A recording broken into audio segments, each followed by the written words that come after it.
Kalau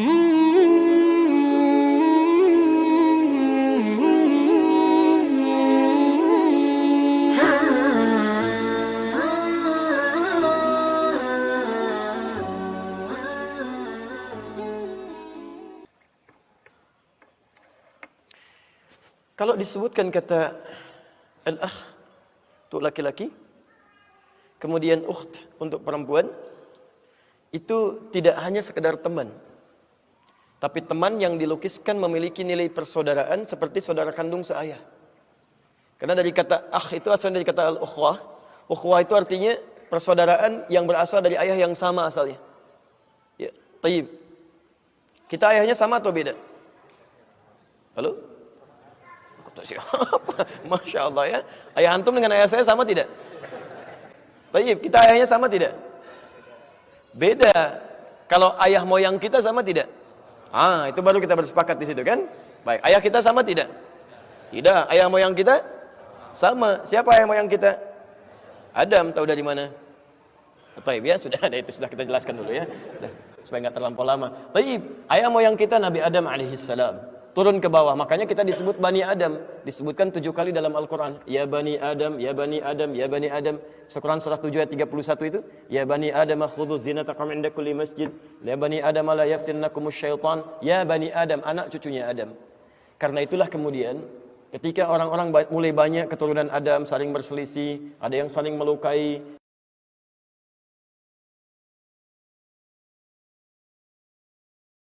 nilai yang dalam kehidupan. Kenapa kamu saling menyakiti? Kenapa kalian saling terpecah belah? Kenapa kalian saling berselisih? Kenapa kalian saling macam-macam hal-hal yang buruk ditampilkan di situ dan diberikan sentuhan? Kalian ini bukan cuma sekedar teman, tapi saudara satu ayah moyang yang sama. Tayyib, diturunkanlah kemudian kalimat untuk laki-laki, ukht untuk perempuan.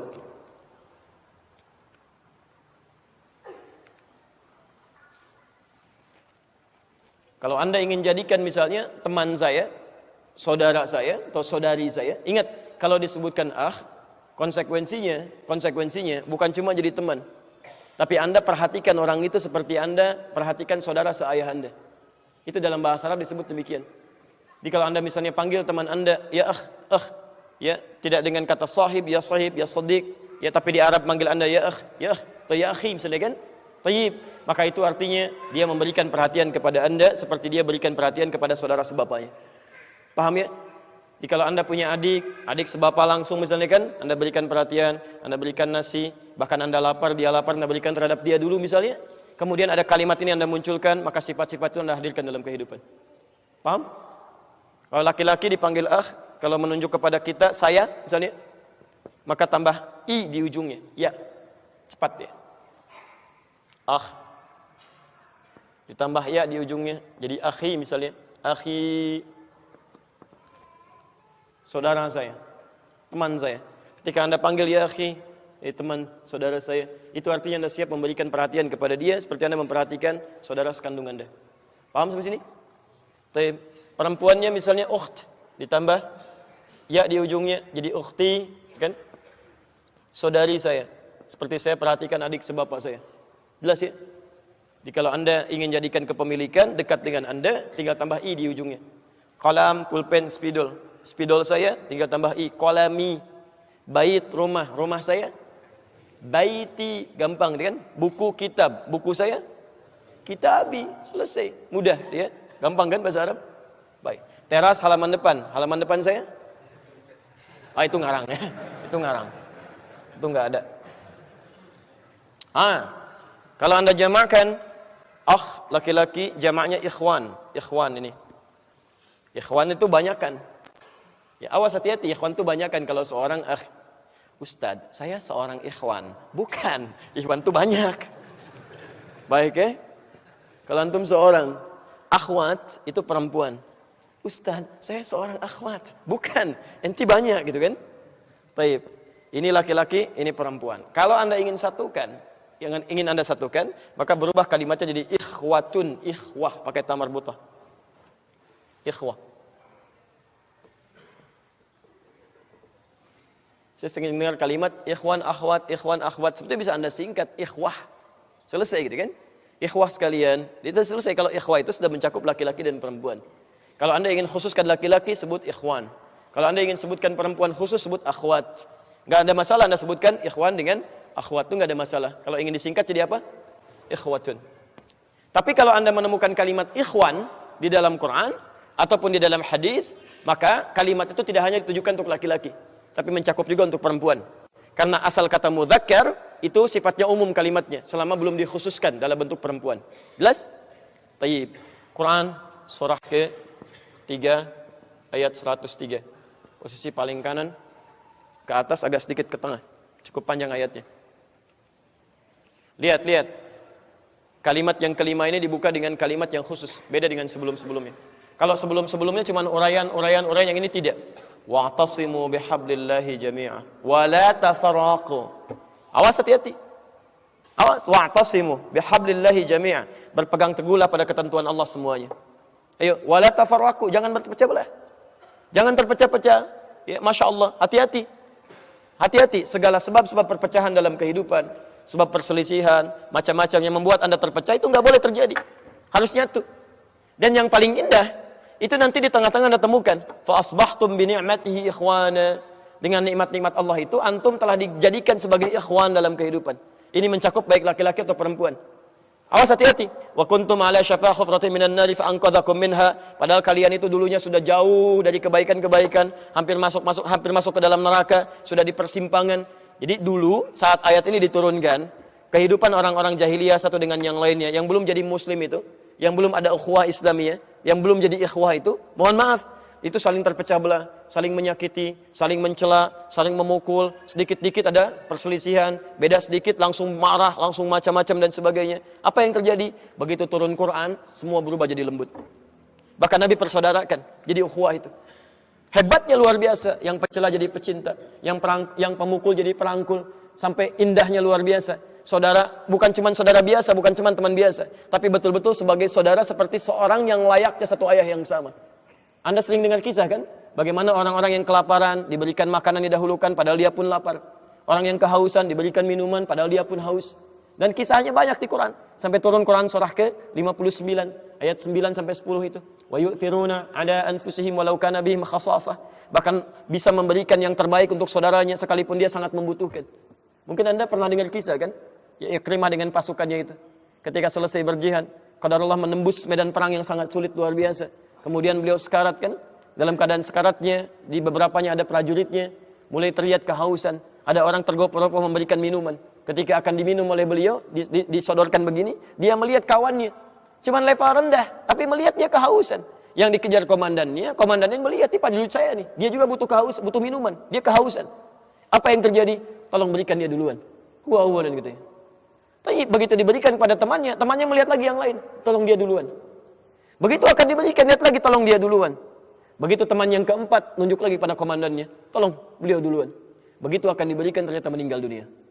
Dikejar yang satu meninggal dunia. Kejar yang satu meninggal dunia. Keempat-empatnya tidak ada yang minum.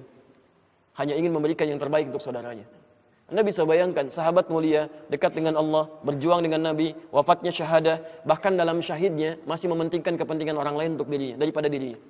Ada orang sahabat bukan, tabi'in bukan, kerabat Nabi juga bukan. Masya Allah, hidupnya jauh dari Nabi SAW. Gitu kan? Wafatnya belum tentu syahid. La haula wa la quwata illa billah. Semua dipentingkan untuk dirinya sendiri. Ya, sahabat Nabi Qurannya sama, hadisnya sama, Nabinya sama sampai dengan sekarang.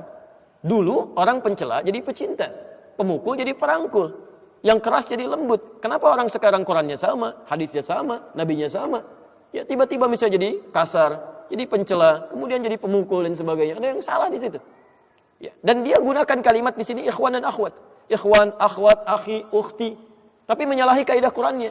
Karena Qurannya mengatakan ketika Anda menyebut ikhwan, akhwat, ikhwan, itu wa'tasimu bihablillah wa la tafarraqu.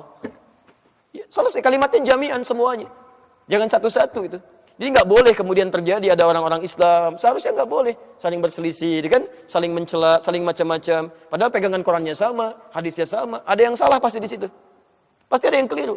Karena kalimat persaudaraan Islam itu dibuka dengan kalimat ikhwah. Dan kalimat ikhwah itu fa asbahtum bi ni'mati ikhwana. Ya, kata Al-Qur'an, dengan nikmat Allah, kami sudah jadikan kalian itu satu saudara, teman yang menjadi saudara dalam kehidupan. Dan itu dibuka dengan kalimat, lihat kalimatnya, wa'tasimu bihablillah. Tapi itu syarat ya. Di sepanjang Anda berpegang dengan ketentuan Allah, maka persaudaraan ini akan bisa dibangun. Tapi kalau tidak berpegang dengan ketentuan Allah Subhanahu wa taala, maka sulit akan menemukan yang seperti ini. Ya, maka belajar dengan benar bagaimana Allah menurunkan kitab sucinya, seperti apa maknanya, pelajari oleh Anda. Kalau sudah pelajari dengan baik, tahu surganya, tahu nerakanya, tahu manfaatnya ibadah, tahu tentang pahala, tahu tentang harta tidak akan abadi, itu mudah kita memberi pada orang lain. Itu maksudnya. Jelas di sini? Baik. Terakhir, ada yang tidak saya sebutkan di sini, ini peran antagonis. Jadi kalau Anda ikut hukum Allah, maka sifat persaudaraannya temannya ukhuwah, laki-lakinya akh, perempuannya ukht, jamaknya ikhwan, ini akhwat, keduanya ikhwah. Bersatu dalam hukum Allah. Ya, bersaudara dalam hukum Allah. Jadi bukan dalam hukum biasa. Ya kalau bersaudara hukum biasa, jangankan orang Islam, non-Muslim juga bisa. Tapi orang-orang yang disebut ikhwah ini, walaupun dia dekat, sering membantu, baik, tapi tidak mengabaikan hukum-hukum Allah Subhanahu wa taala. Jelas di sini? Jadi ketika temannya datang, dia mau jamu, bukan karena dia mau datang, tapi karena Allah perintahkan. Ketika dia mau memberi, bukan karena dia butuh, tapi karena Allah perintahkan. Paham sampai sini? Ini yang dimaksud dengan ikhwan, dengan nikmat Allah Subhanahu wa taala. Maka kalau sudah seperti ini hidupnya nikmat. Ada yang kedua, hati-hati.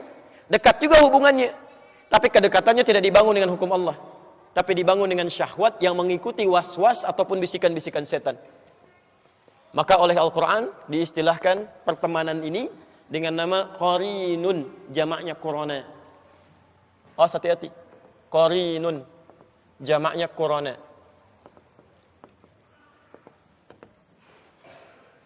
Awas ya. Ini saya mau sampaikan sesuatu yang sangat penting sekali. Hati-hati ya. Misal kalimat qarin pertama kita temukan di Quran surah ke-4 An-Nisa ayat 38. Quran surah 4 ayat 38.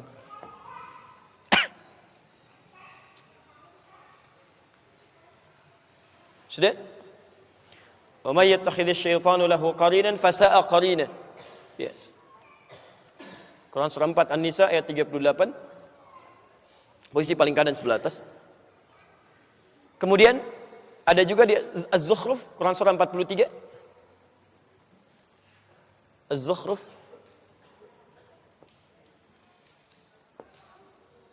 dari ayat 34 sampai ayat 36.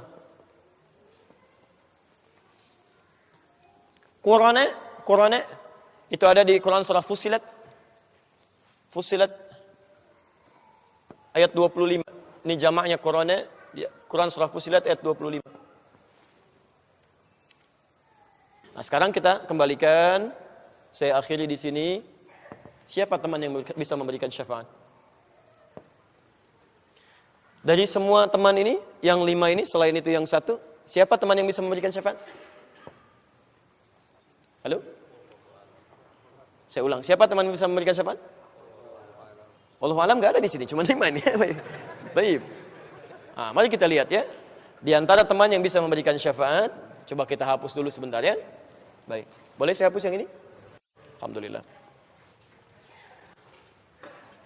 Saya berakhir di sini, kita ambil hadis sekarang ya. Hadis riwayat Muslim nomor hadis 183 dari sahabat Abu Sa'id Al-Khudri. Dan kita berakhir di sini. Radhiyallahu ta'ala anhu.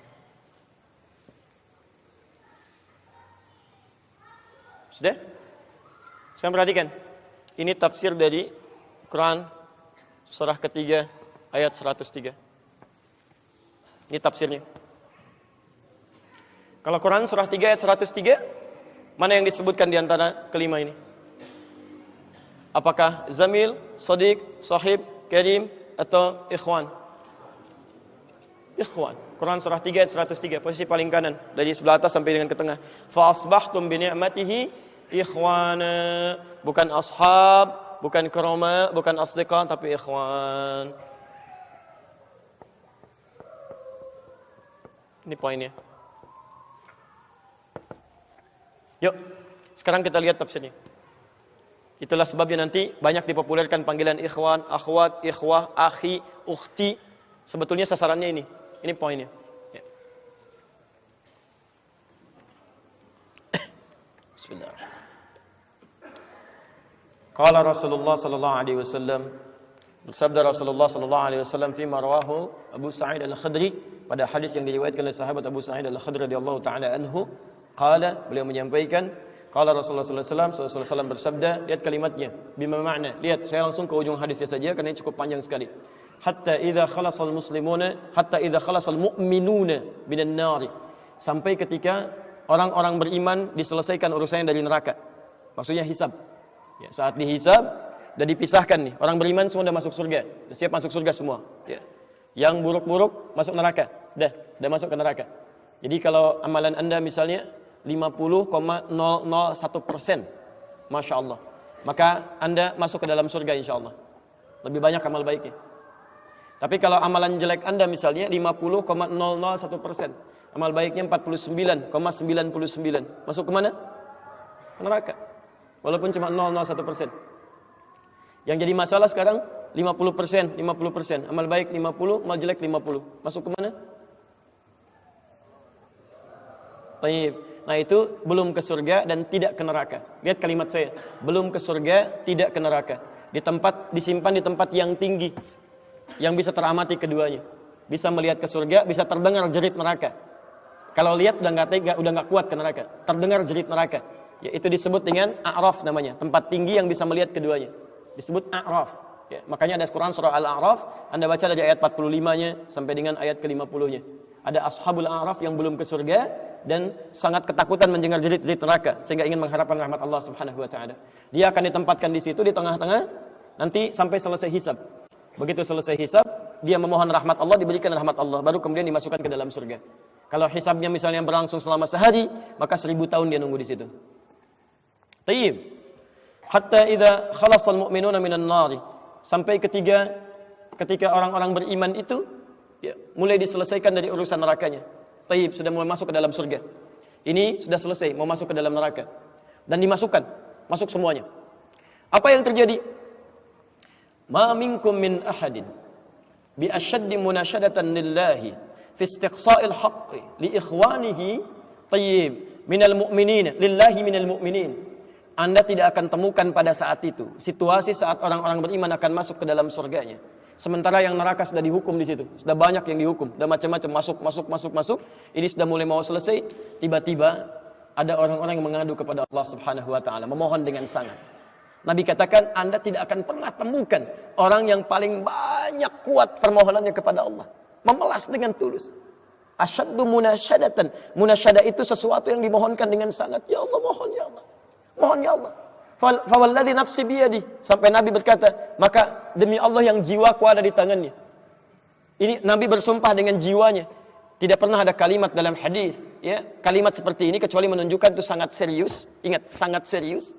Dan ada sesuatu yang penting di dalamnya. Nabi serius menyampaikan ini. Kita jangan anggap bercanda gitu kan. Falladzi nafsi biyadi. Maka demi jiwaku yang ada di tangan Allah Subhanahu wa taala, yang bisa diwafatkan kapan saja. Lihat kalimatnya. Fayaqulu, maka mereka berkata, fayaqulu, maka mereka berkata, ya Rabbuna, wahai Rabb kamu, wahai Rabb kami yang tengah merawat kami di dunia, memberikan kecukupan, memaafkan kami, mengampuni kami dan memberikan nikmat surga sekarang. Wa ya Rabbuna, wahai Rabb kami, hum ashabuna. Mereka ada di antara teman-teman kami. Dalam kalimat yang lebih kuat, kalimat yang menggunakan ikhwan, kata ikhwan, hum ikhwanuna. Hum ikhwanuna. Mereka saudara-saudara kami ya Allah. Hum yasumuna ma'ana. Ada orang-orang yang berpuasa bersama kami saat di dunia. Yusalluna ma'ana, kanu yusalluna ma'ana. Mereka salat bersama kami saat di dunia. Jadi tiba-tiba ada sekelompok ikhwan yang datang kepada Allah, yang kehilangan saudaranya. Kok enggak ada di surga gitu kan? Ketika dia mau berangkat. Padahal dua punya cita-cita yang sama dan sebagainya, tapi karena bekalnya tidak cukup, sebagian ada yang masuk ke dalam neraka. Tiba-tiba mengatakan kepada Allah dengan permohonan yang sangat, ya Allah, saya kehilangan saudara saya. Ya Allah, saya kehilangan saudara saya. Ya Allah, dulu kami puasa sama-sama. Ya Allah, dulu kami sholat sama-sama. Ya Allah, dulu kami ibadah sama-sama. Ya Rabb, kami tidak temukan dia di sini. Ya Allah, mohon terus, mohon. Sampai ketika puncak pada permohonannya, tiba-tiba Allah berfirman, akhriju man araftum. Hei para malaikat, keluarkan orang yang dikenali oleh orang-orang ini, yang disebutkan tadi. Keluarkan mereka dari neraka. Tiba-tiba dikeluarkan. Bertemulah orang-orang ini dengan temannya. Sampai Allah kemudian dengan rahmatnya katakan lagi, akhriju man kana fi qalbihi mithqala dzarratin minal iman. Keluarkan sampai yang ada titik terkecil iman dalam hatinya, keluarkan dari neraka. Bahkan hadis ini ada di Al-Bukhari nanti, ya ada di Al-Bukhari nomor hadis ke-14, posisi paling kiri sebelah bawah, ya, tayyib. Sampai mereka kemudian dikeluarkan dalam keadaan gosong, sudah mulai terbakar habis dan dimasukkan ke dalam surga kemudian. Setelah selesai hisabnya di dalam nerakanya, dikeluarkan dari situ. Jadi ada orang-orang yang dengan syafaat temannya bisa keluar dari neraka, masuk ke dalam surga, ada yang sama sekali tidak membantu itu. Ya, dosa-dosa yang begitu besar tidak bisa keluar dan kekal dia di dalam neraka. Walaupun dia merasa beriman kepada Allah, tapi digugurkan keimanannya dengan ibadah-ibadah yang melanggar ketentuan Allah, seperti syirik dan sebagainya. Tapi poinnya adalah tiba-tiba ada segolongan teman yang memohon kepada Allah Subhanahu wa taala, ya Allah, kami puasa sama-sama, kami ibadah sama-sama, kami sholat sama-sama ya Allah, cuman saya enggak temukan dia di sini. Itu indah. Nah, permohonan sesuatu untuk melengkapkan pada yang kurang disebut dengan syafa' namanya. Pelengkap yang kurang disebut dengan syafa'. Makanya di tarawih itu ada salat syafa'. Antum salat 11 rakaat, 2 rakaat penyempurnanya yang ke-10 disebut dengan syafa', 1 rakaat akhirnya disebut dengan witir. Ya, ada teman yang merasakan ada yang kurang nih ya Allah, begitu saya masuk. Teman saya enggak ikut, saya ingin dilengkapi dengan itu ya Allah. Baik, permohonan untuk menggenapkan sesuatu yang kurang dengan sifat yang sangat memohon luar biasa, maka kalimatnya dirubah dari syafa' menjadi ditambah tak di ujungnya dengan alif di tengahnya. Jadi syafa'ah, syafa'at. Ini syafa'at.